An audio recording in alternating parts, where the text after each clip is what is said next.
Mas o Espírito expressamente diz que em tempos posteriores alguns apostatarão da fé, dando ouvidos a espíritos enganadores e a doutrinas de demônios. Pegadas. 2 Timóteo capítulo 3. Sabe, porém, isto, que nos orgulhosos, mais amigos dos deleites do que amigos de Deus, tendo aparência de piedade, mas negando-lhe o poder. Afasta-te também desses, porque deste número são os que se introduzem pelas casas e levam cativas mulheres nécias, carregadas de pecados, levadas de várias concupiscências, sempre aprendendo, mas nunca podendo chegar ao pleno conhecimento da verdade. Também o foi a daqueles. O apóstolo Paulo estava preocupado, sob a orientação do Espírito Santo de Deus, em escrever ao pastor Timóteo a respeito de como ele deveria enfrentar as tendências dos últimos tempos e como ele deveria conduzir a igreja do Senhor no enfrentamento dessas tendências. Alguém pode alegar que passaram-se já 2000 anos depois dessas palavras, e Timóteo realizou seu ministério, morreu sem que tivesse enfrentado propriamente os últimos tempos. Paulo estava colocando nessas cartas a Timóteo, por iluminação e inspiração do Espírito Santo de Deus, princípios que seriam permanentes, princípios imutáveis para o enfrentamento dos últimos tempos.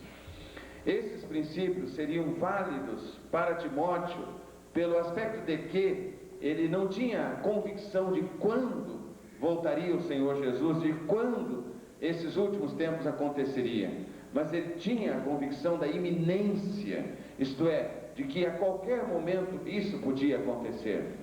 De alguma maneira nós vivemos a mesma circunstância, nós vivemos a mesma contextualização do pastor Timóteo. Nós vivemos num tempo em que temos a nítida impressão de que é o último tempo.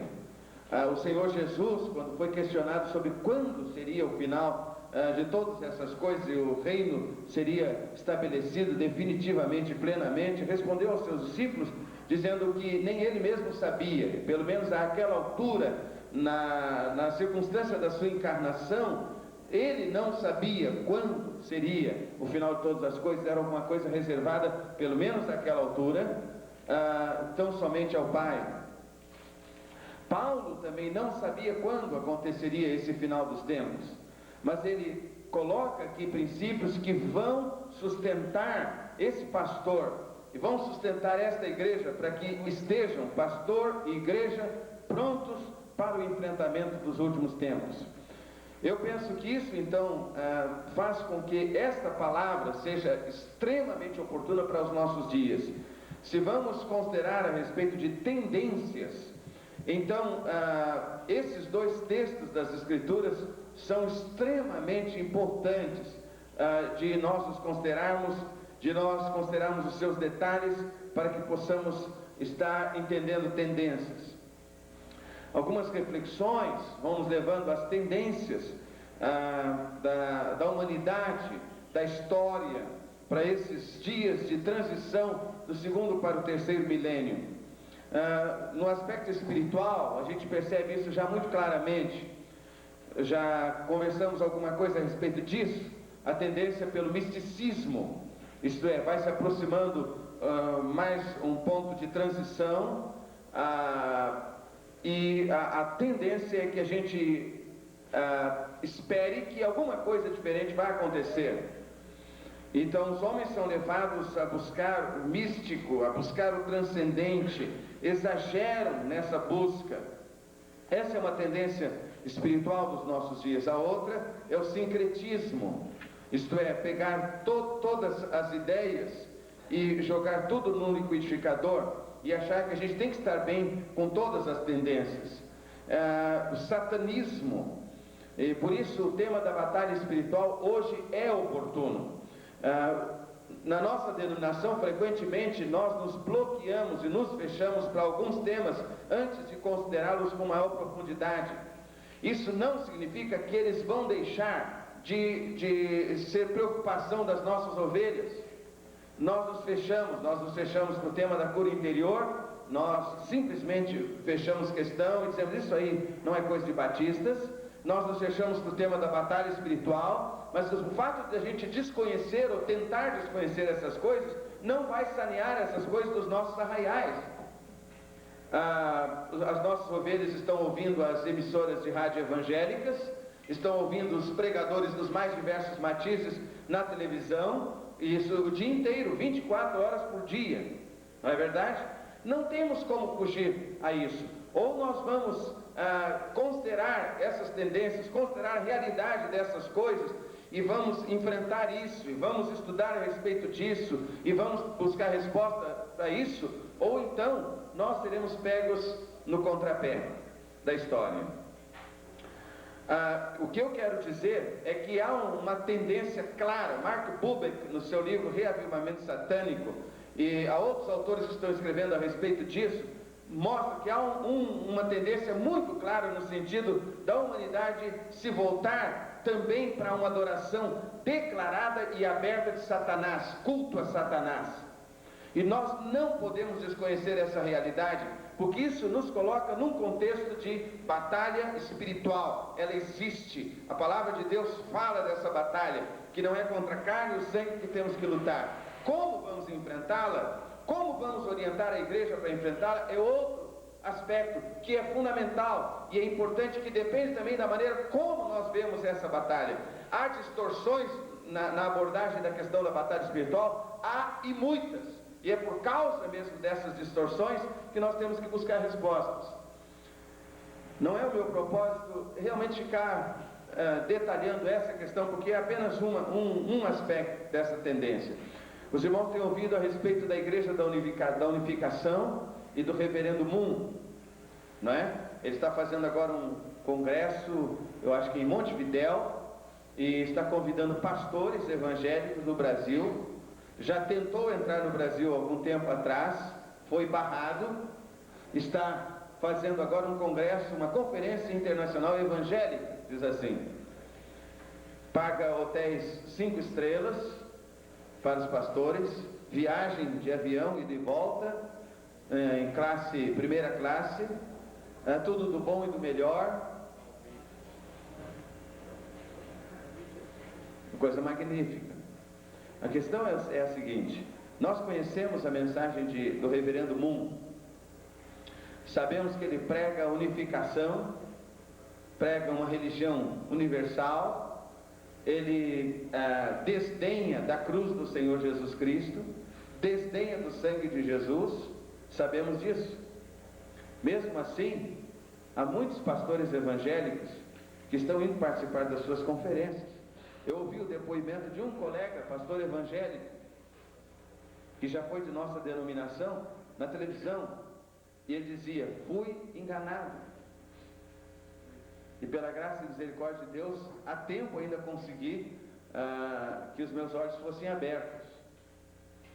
São tendências, nós não podemos desconhecer essas tendências.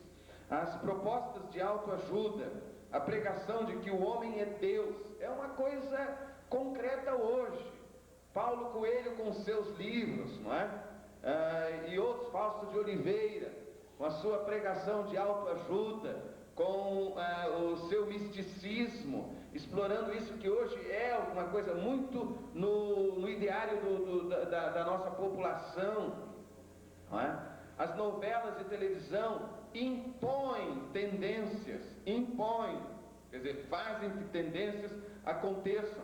Nós não podemos estar desconhecendo isso. É nesse contexto que a igreja está vivendo esse tempo e a gente não pode desconhecer. Isso já está afetando a teologia da igreja. O crente hoje é ensinado a dar ordens a Deus. Ele diz e as coisas acontecem. São tendências. Por mais ortodoxos que nós sejamos, por mais óbvias que sejam algumas coisas para nós, não são para o nosso povo. E é por isso que a gente tem que estar repetindo coisas que o povo talvez já tenha ouvido muitas vezes, mas até entrarem aqui, até entrarem na realidade, vão muitas vezes levar tempo. Hoje as pessoas são orientadas a reivindicarem as promessas de Deus, isto é, cobrar de Deus que Ele seja fiel. Está aqui, ó, tu falaste, tu tens que fazer. E a nossa compreensão é que Deus não precisa desse tipo de cobrança, nem desse tipo de reivindicação, é verdade? Mas são tendências que acompanham toda uma tendência do mundo de misticismo. Será que é à toa que Paulo Coelho é um dos autores mais lidos desse país? Não é? E muitos crentes estão lendo O Alquimista, Diário de um Mago, muitos crentes estão lendo. E não é só para ter conhecimento cultural, não. É porque muitas pessoas estão de alguma maneira entendendo que faz algum sentido isso tudo. Talvez a gente pudesse indicar algumas outras tendências na questão, na dimensão espiritual, mas na dimensão moral e ética, relativismo, permissividade, quer dizer, não temos mais padrões, não temos mais referências, a sociedade está desorientada, tudo é permitido. Alguém já disse que a igreja do Senhor Jesus faz exatamente o que o mundo faz, só que geralmente faz 10 anos depois. Eu acho que esse prazo está diminuindo. A igreja do Senhor Jesus faz exatamente o que o mundo faz, só que geralmente faz 3 anos depois no máximo. O que é que isso quer dizer? Quer dizer que de alguma maneira a gente ainda impõe alguma resistência aos padrões do mundo, mas a nossa resistência ainda não é tão firme, tão convencida, ainda não é tão consistente quanto foi no passado. Quer dizer, nós vamos nos acostumando com as ideias, e aquela questão do direito de que o costume faz a lei, até na nossa ordem, frequentemente nós percebemos que é assim. Uma coisa a qual nós resistimos, porque achamos que temos convicção, resistimos hoje, daqui a algum tempo, talvez a tendência seja que entre sem nenhuma resistência. Eu não estou falando de radicalismo, eu não estou falando de legalismo, eu não estou falando de farisaísmo, mas eu estou falando que nós temos de estar preocupados em analisar as tendências e ver até aonde elas ameaçam nos conduzir, se nós simplesmente nos deixarmos levar pela avalanche. Na família, uma outra área que nós precisamos analisar tendências. Hoje a sociedade está propondo novos modelos de família. E aquele modelo original de família, aquele modelo bíblico de família, está cada vez mais sendo abandonado. E até por contingência da própria influência da sociedade, da influência dos meios de comunicação e da mídia, o que está acontecendo frequentemente é que os crentes mesmo estão aceitando uma outra proposta de família. Alguém pode dizer, mas e daí? Quem disse que a família tem que morar? Marido, mulher e os filhos todos no mesmo apartamento. E aí se propõe um outro estilo de família, em que o marido mora num apartamento, a mulher mora no outro lado da cidade, num outro apartamento, e eles dizem, bem, nós só nos encontramos em termos de amizade colorida, e temos filhos, mas os filhos podem ser criados pela avó, ou pelos avós, e coisas assim. E eu sei que em algumas circunstâncias parece que isso é absolutamente inevitável, mas a questão é, o que está por trás disso? Se são conceitos, se são novos conceitos de vida, então isso é preocupante, isso é preocupante. A família em que os filhos são da comunidade, e eles não há uma responsabilidade dos pais, no sentido de educá-los, de orientá-los, de cuidar deles. Parece que esse modelo, que de alguma maneira ele tenta achar espaço na nossa sociedade, que num certo sentido é rejeitado por uma sociedade que em alguns casos quer ser tradicional ainda, mas ele vem de uma outra forma, porque na prática o que vem acontecendo na nossa sociedade é isso: os pais não se percebem mais responsáveis por educarem os seus filhos. Hoje o conselho tutelar da criança e do adolescente está encaminhando as crianças para outras famílias, as famílias alternativas, as famílias secundárias. Nós não podemos estar isolados dessa realidade, que isso vem e afeta a igreja. A família homossexual vai encontrando mais espaço, depois de brigas e alguns parlamentares na Câmara e no Senado serem contrários, mas de repente a gente vai vendo que já começa a ser aprovada essa espécie de família, esse tipo de família, não é? Casamento homossexual, e agora tem direito de adotar filhos.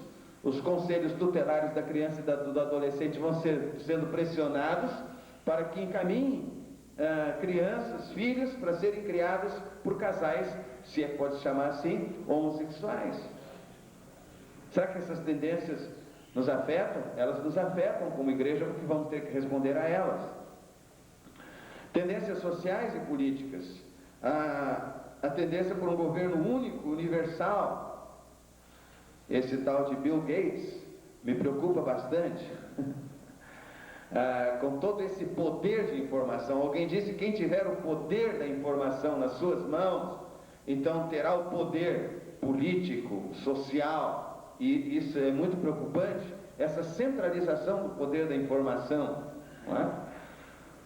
Eu não estou achando que o anticristo vai governar via internet, mas o fato é que se a gente entra na internet, eu estou querendo entrar, pastor Gerson vai me dar umas dicas nesses dias, não é, Gerson? Está aí, né? Mas se a gente quer entrar lá, a gente tem que entrar com uma consciência muito deliberada de que a gente vai entrar para fazer diferença. Fazer diferença. De que a gente vai entrar para aceitar uma discussão e propor conceitos, propor filosofias de vida que se coadunem com o projeto de Deus para a humanidade, que é a salvação, e que todo mundo se volte para o Senhor. A presunção da paz universal sob o signo de Aquário. A presunção da paz, que não é a paz de Cristo, porque esta é questionada na tendência humana moderna, mas a presunção de quê? Porque vamos entrar, segundo esses entendidos, entre aspas, vamos entrar numa nova era de Aquário, agora com o terceiro milênio, a presunção de que a paz será uma consequência de estarmos nessa nova era. Na dimensão artística e cultural, a música que leva a mente ao estado alfa, que não faz mais censura crítica. A música está invadindo, esse estilo de música está invadindo a sociedade toda, permeando a sociedade toda. E a gente vai aos shoppings e é essa música que está lá, para nos programar para fazermos compras. Não é? As academias de ginástica, e muitas das nossas ovelhas estão lá, e eu acho que alguns pastores também estão, não é? Hoje estão na moda, não é? A tendência com essa coisa da estética, do corpo e tal, do ego mesmo, eu acho que a gente tem que se cuidar bem, não é? Mas esse endeusamento do ego é um perigo. Hoje o que se afirma é isso: você é Deus. É muito mais do que dizer Deus está em você. Você é Deus, e você pode se autoajudar. Se você determinar, você faz. E será que isso não está ainda afetando a igreja? Está. Será que isso não está afetando ainda a teologia da igreja? Está afetando a teologia da igreja. E se nós visitarmos alguns arraiais ditos evangélicos, nós vamos perceber que alguns arraiais já começam a tentar fazer uma conciliação, até mesmo na sua liturgia, nas suas expressões de culto, nas suas expressões de religiosidade, uma conciliação com essas tendências. Porque, de alguma maneira, o raciocínio é: se queremos ganhar essas pessoas, temos de andar pelas sendas delas. Econômicas e comerciais, a unificação de mercados, os mercados comuns, a unificação de países, não é? São tendências. Nesbitt, no seu livro Megatrends, as megatendências, ele trabalha algumas dessas tendências. Uma dessas tendências é a hegemonia da mulher na sociedade, isto é, a mulher ocupando cada vez mais espaços de liderança na sociedade. É uma das tendências que Nesbitt coloca no seu Megatrends, as megatendências, não é? E alguém vai dizer: então a gente tem que cortar aquele negócio de, como é que é? Ordenação de mulheres, não é? Porque isso talvez esteja nos levando a seguir uma tendência. Como é que nós vamos analisar isso? Eu não estou dizendo é sim ou é não, mas eu estou dizendo como é que nós precisamos analisar o nosso comportamento e para onde nós estamos indo, a bússola, não é? Do nosso ministério e do ministério das nossas igrejas, se estamos indo porque temos convicção ou se estamos indo porque essas são tendências da sociedade. Científicas e tecnológicas, o controle remoto, você aperta aqui, controla lá, você decide o filme que você quer ver amanhã na televisão, daqui a pouco você vai decidir o que quer ver agora, não é? na televisão. Você decide o final da novela ou do caso especial lá na televisão. Essa coisa digital, essa coisa do eletrônico, essa coisa do controle remoto, do imediatismo. Você aperta o interruptor, a luz acende. Você digita uma senha no computador e alguma coisa aparece lá. Você tem um fax modem no seu computador e você passa imediatamente uma mensagem para alguém que está do outro lado do mundo. E isso vai fazendo com que as pessoas queiram também trazer para a dimensão da sua religiosidade essa expectativa do imediato, do imediatismo. A gente simplesmente quer que as coisas aconteçam. Você estala o dedo e a coisa acontece, né? Você controla por controle remoto as coisas. Como é que essas tendências estão nos afetando como igreja? Eu creio que vale a pena nós pensarmos isso. E a grande pergunta então passa a ser: e daí? Vamos ficar assustados ou vamos nos encolher diante dessas ameaças? Como a igreja precisa responder a esta urgente e emergente realidade? Trabalhar para faturar em cima das tendências positivas é uma boa proposição. Trabalhar para reverter as tendências perversas. Mais do que isso, trabalhar para criar novas tendências. Será que a igreja do Senhor Jesus está preparada para enfrentar essas tendências e ela acredita que possa reverter essas tendências? Então eu queria colocar algumas coisas que eu considero bem práticas, porque eu falo nessa semana, eu já disse isso como pastor. Primeira, a igreja precisa conhecer muito bem a sua identidade. Eu creio que em nenhum outro momento da história a igreja evangélica brasileira teve tantos problemas de identidade quanto tem hoje. Se por um lado o evangelho tem crescido, isso é magnífico, muitas igrejas têm surgido, e não só igrejas históricas, mas as chamadas igrejas novas têm surgido, e de alguma maneira isso é magnífico porque nos catuca a nós como históricos, que nos questiona, que nos confronta, que até de alguma maneira nos pune pela nossa acomodação, por acharmos que nós éramos os donos do arraial e que ninguém podia nos ameaçar. E de alguma maneira isso a gente tem que faturar em cima disso, no sentido de que somos catucados. E eu tenho procurado olhar nesse sentido, ao invés de reclamar, não é? Que de repente há tantas pessoas que estão sendo sensibilizadas pela mensagem dessa ou daquela igreja, e eu vejo tanta deterioração doutrinária, teológica nessa ou naquela igreja, mas ao invés de só ficar reclamando, eu não vou ficar simplesmente aí reclamando do leite derramado, mas eu tenho me perguntado, o que é que isso me ensina? O que é que isso me ensina? E eu percebo então que um dos nossos maiores problemas como igreja evangélica no Brasil hoje é um problema de identidade. Nós temos um complexo de inferioridade e de fraqueza, que mesmo em momentos quando a igreja foi perseguida em outros contextos históricos, frequentemente a igreja não demonstrou esse complexo de inferioridade e de fraqueza. Pelo contrário, mesmo em momentos quando a igreja foi terrivelmente perseguida, ela pôde demonstrar que conhecia a sua identidade, que sabia o que era e que não se sentia diminuída, ainda que esmagada. 1 Pedro 2, versos 9 e 10. Pedro está falando sobre a igreja. Ele diz: mas vós sois a geração eleita, o sacerdócio real, a nação santa, o povo adquirido, para que anuncieis as grandezas daquele que vos chamou das trevas para a sua maravilhosa luz. Vós que outrora nem erais povo, e agora sois povo de Deus. Vós que não tinhais alcançado misericórdia, e agora a tendes alcançado. Não, senhores, nós não somos um povinho qualquer.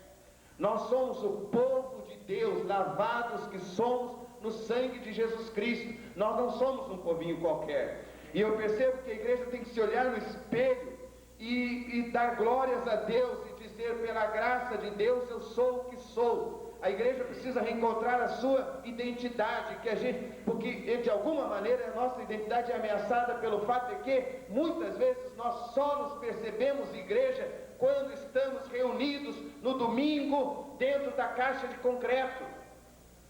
Só aí que nos percebemos igreja, e não é só aí que somos igreja. Nosso conceito ainda continua sendo esse conceito muito centralizador em termos geográficos. Nós precisamos dizer isso ao nosso povo, precisamos viver dessa maneira, que continuamos sendo igreja durante a semana toda, em todos os contextos, na fábrica, no escritório, nas ruas, nas barcas, nos trens, nos ônibus, em todos os lugares, nos desertos, na roça, no morro, na favela, na cidade, seja onde for, lá no meio do sindicato, lá entre os sem terra. Nós precisamos nos reencontrar com a nossa identidade. Quando eu falo identidade, eu tenho muito medo de ser mal compreendido, porque quase sempre quando nós falamos de identidade, nós estamos falando de coisa denominacional. E essa coisa de identidade denominacional é importante até uma certa dimensão, mas às vezes cria uma casca em nós que nos divorcia da nossa identidade como igreja. Frequentemente a identidade denominacional não é a identidade da igreja do Novo Testamento, e eu tenho um medo muito grande disso.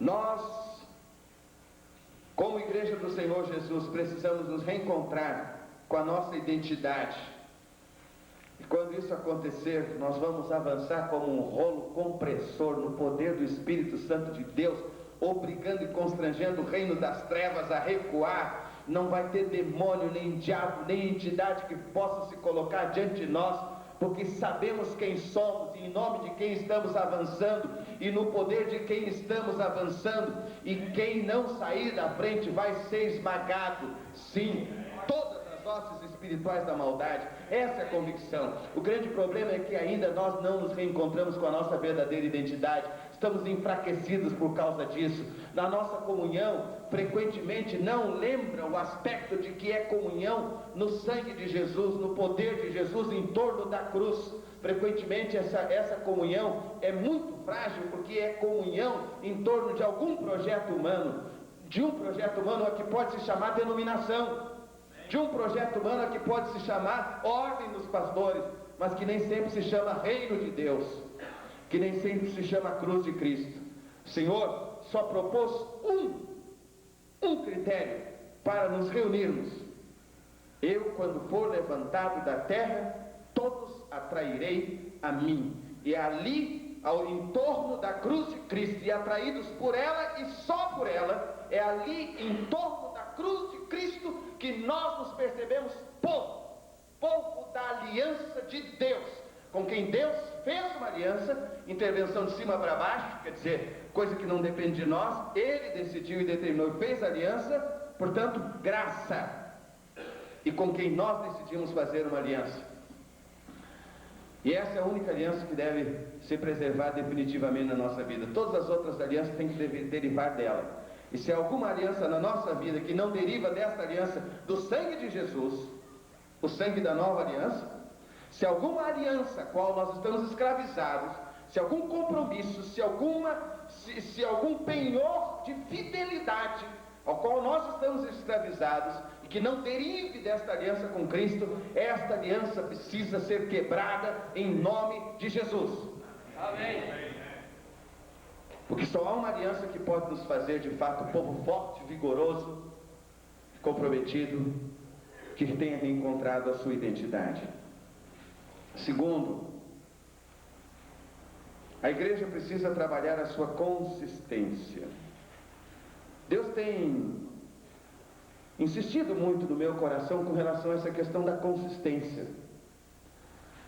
Porque frequentemente, nos nossos contextos denominacionais, inclusive, e evangélicos de modo geral, o nosso ministério é medido por expressões exteriores, né?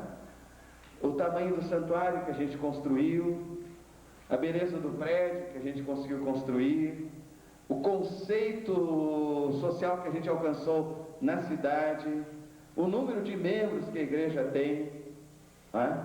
E coisas que tais, os cargos que conseguimos galgar na denominação, né? E aí eu estava aqui conversando com o Dilma, né?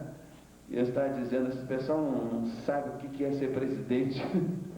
Não é mole, não é isso, Lázaro? E a gente acha que isso aí, é honroso demais e tal. Muito bem, é honroso. Só que tem uma coisa, não é por aí que a gente consegue diagnosticar ou perceber o verdadeiro sentido do nosso ministério.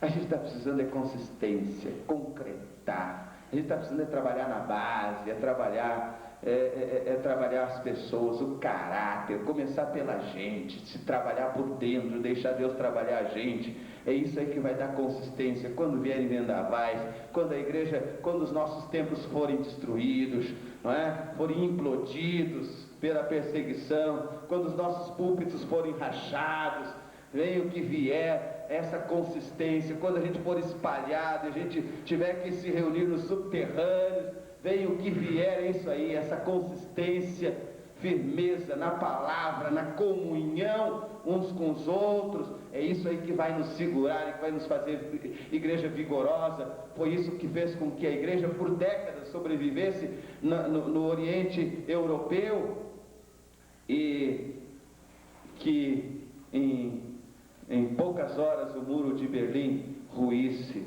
Era uma igreja que tinha consistência, era perseguida, maltratada, espancada, torturada, mas era uma igreja que estava construindo a sua consistência nesse inverno da vida que foi gestação da primavera gloriosa, do surgimento desse novo tempo que eles hoje estão experimentando, a nova oportunidade da pregação do Evangelho.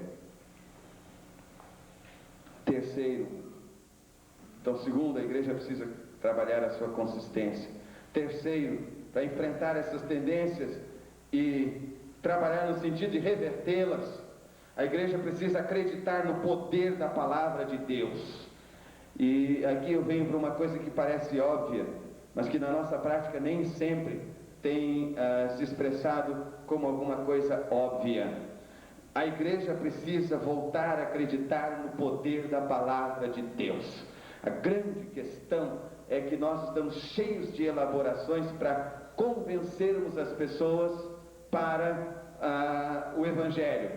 Nós estamos cheios de estruturações lógicas, de racionalizações evangélicas, se é que podem ainda ser chamadas assim. E nós, de alguma maneira, começamos a ser tentados a abandonar a pregação da palavra. Pregue a palavra, só faça isso, pregue a palavra de Deus, mostre a palavra de Deus, estude a palavra de Deus com o povo. Você lembra lá de Ezequiel? Eu quero terminar em 10 minutos. Você lembra lá de Ezequiel, no capítulo 37, o Senhor o leva em visão a um vale de ossos secos, é caos, e o Senhor pergunta a Ezequiel a respeito de tendências. Filho do homem, poderão viver esses ossos? Qual é a tendência disso aí? E a tendência não era para a vida, tendência era para a morte, caos, desordem, não é? Mas qual foi o fator que reverteu essa tendência? Ezequiel diz: Senhor, tu sabes. E o Senhor diz: filho do homem, profetiza sobre esses ossos. E isso significa: prega a minha palavra para eles. Ele podia dizer: mas Senhor, não adianta nada, são ossos secos. A Bíblia é radical, diz: eram sequíssimos, não é? Não vai adiantar nada.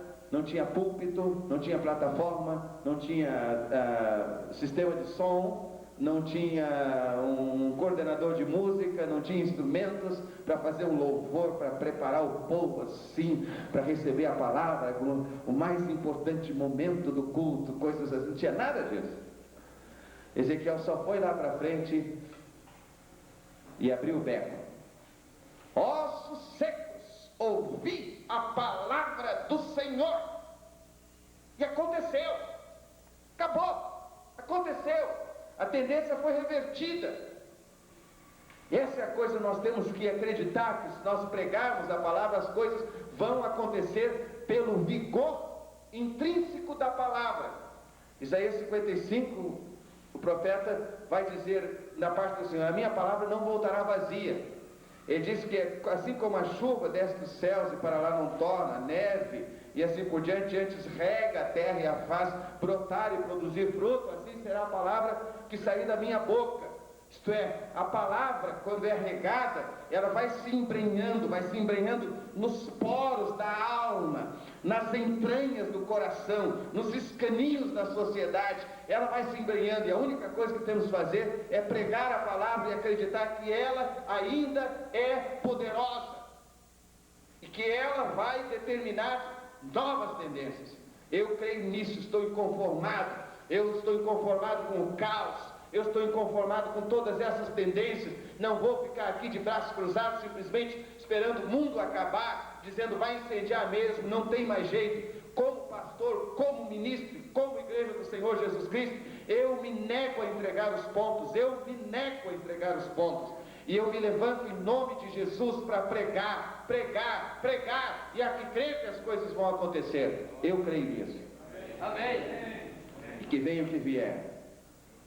Martinho Lutero cria nisso. Ele diz sim, que a palavra ficará, sabemos com certeza, e nada nos assustará com Cristo por defesa. Se temos de perder os filhos, bens, mulher, embora a vida vá, por nós Jesus está, e dar-nos-á seu reino. Quarto, para enfrentar as tendências e trabalhar no sentido de revertê-las, a igreja precisa investir no poder do seu testemunho.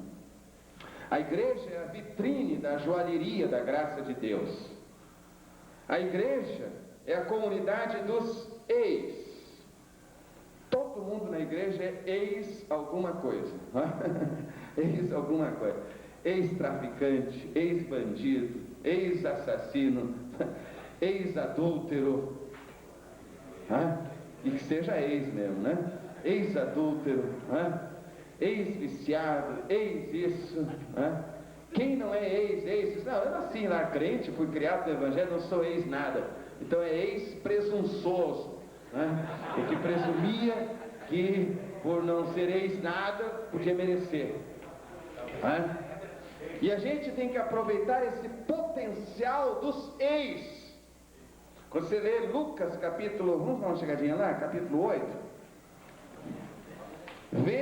Veja a turma de Jesus, sua trupe. Lucas 8, 1 a 3. Logo depois disso andava Jesus de cidade em cidade, de aldeia em aldeia, pregando e anunciando o evangelho do reino de Deus, e iam com ele os 12, bem como algumas mulheres que haviam sido curadas de espíritos malignos e de enfermidades, Maria chamada Madalena, da qual tinham saído 7 demônios, Joana, mulher de Cusa, procurador de Herodes, Susana e muitas outras que o serviam com seus bens. E elas o serviam com seus bens? Mas eu acho que o Senhor Jesus não andava com aquela comitiva apenas para ser servido com os bens daquelas famílias. Eu acho que o Senhor Jesus andava com aquela comitiva porque eles na realidade constituíam a grande prova do seu poder. Tudo era gente ex. Maria Madalena, da qual haviam sido expulsos 7 demônios, eles estavam no currículo dela, não é? E então quando alguém ouvia a palavra e começava assim a argumentar, o Senhor Jesus, olha, aquela ali, ó, tinha 7 demônios, estava no fundão do poço, mas está ali ela, ó, me glorificando. Olha para a cara dela, olha para a vida dela e vê o que eu fiz na vida dela. Irmãos, nós temos usado pouco o potencial de influência que o testemunho tem. O povo de Deus na antiguidade usava muito mais o testemunho. Querem ver? Os pentecostais usam muito o testemunho. E isso não é à toa. E a gente tem que aprender com essa gente também, não é? Então, catuque o seu povo para testemunhar, para falar do que Jesus fez na sua vida. E não quer dizer que vai falar das coisas antigas com aquele prazerzão, né? Eu matei 7, amém, aleluia, né? Eu era um adúltero e tal, parece que tem gosto, parece que o negócio volta, aquele saborzinho, aquela saudade dos alhos e das cebolas e dos melões do Egito. Não, não é isso não. Mas é dizer, olha, que Deus tem poder, olha o que Ele fez na vida dessa pessoa aqui. Nós somos, como igreja, a igreja é de vidro, todo mundo está passando lá fora, está olhando para a nossa vida, e tomara que seja vitrine para fora. Nós somos a vitrine da joalheria da graça de Deus. Lá, Efésios 2:10, somos feitura sua, poema, obra-prima de Deus. Amém? E a gente tem que explorar isso. Se nós vamos reverter tendências, nós temos que ter uma igreja que reconheça a sua identidade, que se reencontre com a sua identidade e que não se envergonhe disso, porque a sua identidade é produto da graça de Deus na sua vida, na vida dos seus crentes.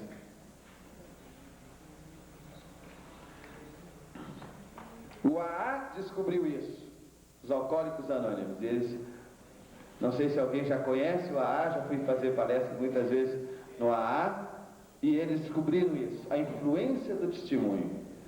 E eu fui lá, e lá no caderninho deles, no livrinho deles, diz que não pode falar sobre religião lá, não é?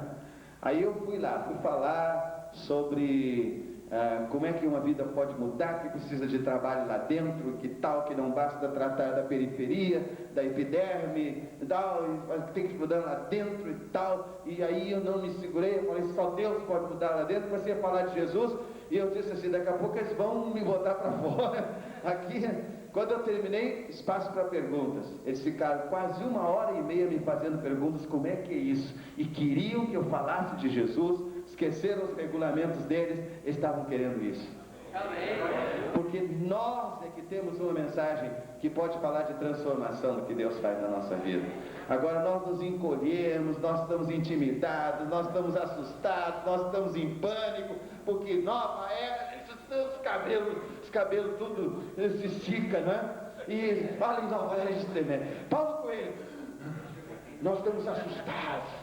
Estamos nessa síndrome do medo, do recolhimento, ou então somos críticos, dizendo isso não tem nada a ver com a gente, sei o quê, já lá fora, e a gente acha que não tem nada a ver, mas os crentes estão lendo, os crentes estão comendo esse negócio, os crentes estão ouvindo, os crentes estão vendo, eles estão lá patrocinando essas coisas, estão dando dinheiro para isso, comprando os livros e assim por diante, não é?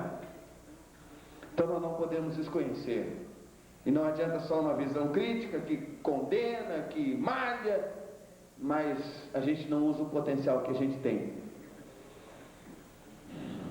marketing moderno descobriu isso, colocou gente para testemunhar que usa o desodorante, e é um testemunho muitas vezes falso, mas leva muita gente a usar o desodorante, porque aquele artista, aquele jogador de futebol usa ou toma aquele refrigerante. Quinto, estou me encaminhando para o final, a igreja precisa saturar a sociedade. Não tem outro jeito como nós possamos de fato reverter tendências, senão nos embrenhando nos poros, nos escaninhos da sociedade. Subir morro, entrar pelos condomínios, não é? Entrar pelas fazendas, embrenhar-nos nos sindicatos, sim, por que não? Nas associações de bairro, nos condomínios, porque muitas vezes nós estamos alienados. E nós temos um potencial muito grande, e a ordem do Senhor é esta: vós sois o sal da terra. E nós precisamos nos embrenhar, penetrar todos os segmentos. Eu ouvi Billy Kim, da Coreia, pastor da primeira igreja batista de Seul, alguns anos atrás, e ele dizia: no início do século XX, quase não havia cristãos evangélicos na Coreia, quase não havia cristãos de nenhuma espécie, né? Na Coreia. Ele diz: nós vamos terminar o século XX, àquela altura, ele dizia, estamos com quase 40% da população de evangélicos na Coreia, e eu acredito que eles vão terminar o século XX com aproximadamente 50% de cristãos evangélicos na Coreia. Isso tem impressionado o mundo, não é? E ele dizia, isso não é tudo. Na realidade, nós conseguimos penetrar a sociedade coreana. A igreja na Coreia não é uma coisa separada da sociedade ou da comunidade, é uma coisa que está embrenhada na sociedade, não contaminada pelos seus padrões, mas influenciando e gerando tendências. Ele diz: lá na Coreia, hoje, tem muita coisa que tem nome cristão, nome bíblico, os crentes estão fazendo isso, e outros já vão embarcando e vão fazendo isso, não é? Eu acho que isso é extremamente positivo, precisa acontecer em todos os segmentos da sociedade. Ele diz lá, nós temos, por exemplo, aleluia, quer dizer glória a Deus, né? Aleluia. Tem salão de beleza, aleluia, supermercado, aleluia, né? Tem bar, aleluia, padaria, aleluia, clube de futebol, aleluia. E ele dizia, quando um locutor de futebol está, mesmo que ele não seja um crente, mas ele está narrando uma partida de futebol, ele tem que dar glórias a Deus 90 minutos. Porque tem um time de futebol, que o nome é aleluia, ele diz, lá vai aleluia, bola com aleluia, dá gol, aleluia. E ele tem que glorificar o nome do Senhor. A questão é essa, gente, como é que nós estamos estabelecendo a visão das nossas igrejas, do povo de Deus? Nós precisamos estar nos embrenhando, entrando pelos poros, pelos escaninhos da sociedade. Deus tenha misericórdia de nós, para que a gente não se esconda num porão de navio, mas que a gente de fato possa se embrenhar, influenciar. Eu não vejo de outra maneira. Em sexto lugar, a igreja precisa ser estratégica em sua influência. A igreja precisa ser estratégica em sua influência. Caio Fábio faz uma leitura bem interessante de 2 Reis 2, 18 a 22. Você quer vir comigo? 2 Reis 2, 18 a 22. E eu gostei dessa releitura do pastor Caio Fábio. Ele diz aqui: então voltaram para Eliseu. Eliseu estava no início do seu ministério, que ficaram em Jericó, e ele lhes disse: não vos disse eu que não fosseis? Os homens da cidade disseram a Eliseu: eis que a situação desta cidade é agradável, quer dizer, a sua posição geográfica é boa, é mais ou menos como Domingos Martins, né? Que é aqui pertinho. Eis que a situação dessa cidade é agradável, como vê o meu senhor, porém as águas são péssimas e a terra é estéril. E ele disse: trazei-me um jarro novo, e ponde nele sal. E lhe o trouxeram. Então saiu ele ao manancial das águas, e deitando sal nele, disse: assim diz o Senhor, sarei estas águas, não mais sairá delas morte nem esterilidade. E aquelas águas ficaram sãs até o dia de hoje, conforme a palavra que Eliseu disse. Onde foi que Eliseu colocou o sal? Os mananciais das águas, nas fontes. E eu creio que a igreja precisa ser mais estratégica na sua ação. Vamos identificar os mananciais, as fontes da nossa cidade. A cidade é boa, ela tem tudo para ser agradável, mas por que há tanta violência? Por que há tanto sequestro? Por que há tanta sujeira? Por que há tanto assalto? Onde estão as fontes da nossa cidade? Eu creio que uma dessas fontes é a família. Então vamos colocar o sal do Evangelho na família. Vamos ter um ministério com a família. Amém, irmão? Eu creio que uma dessas fontes é a educação. Então vamos investir na educação. Vamos investir nas crianças. Eu creio que uma dessas fontes são as universidades. Então vamos influenciar nas universidades. Onde estão as fontes da sua cidade? Da comunidade a qual você está ministrando? O desejo de Deus é que nós como igreja sejamos estratégicos e coloquemos sal nos mananciais, porque a água vai ficar boa e essa cidade vai ser mudada nas suas tendências. Finalmente, a igreja precisa saber que Deus está no trono. Isso é para terminar. A igreja precisa saber que Deus está no trono e que Deus é que conduz a história da humanidade. Esta foi a visão de Isaías, capítulo 6. Em Isaías, capítulo 6, o capítulo começa com a morte do rei. No ano em que morreu o rei Uzias, eu vi o Senhor assentado num alto e sublime trono. Ele disse, olha, um rei morreu, mas isso não significa um prejuízo. Isso significa, o rei humano morreu, mas quem está no trono é o Rei Eterno. E quando a igreja vê isso, certamente ela pode se conduzir no meio de todas as tendências, sabendo que quem manda é Deus, que Deus está no trono. E João, o apóstolo, abre da parte do Senhor uma brechinha nas nuvens, para a gente dar uma olhada no céu. A igreja em Apocalipse está sendo perseguida, mas no capítulo 4, versículos 1 e 2, capítulo 4, versículos 1 e 2, essa igreja perseguida lhe é permitido dar uma espiada lá dentro, no que está nas regiões celestes. Depois destas coisas olhei, e eis que estava uma porta aberta no céu, e aí ele espia.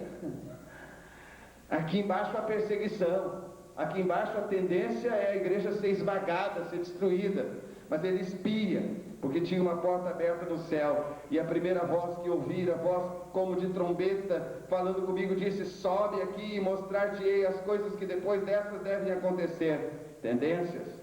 Imediatamente fui arrebatado em espírito, e eis que um trono estava posto no céu, e um assentado sobre o trono.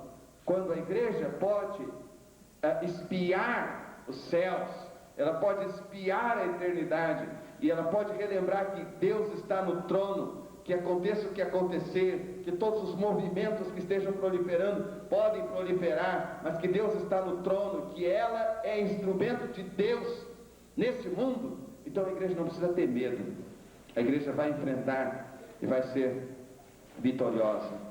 Irmãos, o tempo se aproxima, e a palavra do Senhor em Lucas 21, 28 é que quando essas coisas começarem a acontecer, nós devemos exultar e nos alegrarmos, porque o tempo da nossa redenção se aproxima. A igreja está no mundo com uma missão, não está aqui por acaso, e a promessa do Senhor é esta: eis que estou convosco todos os dias, até a consumação dos séculos. Vamos orar.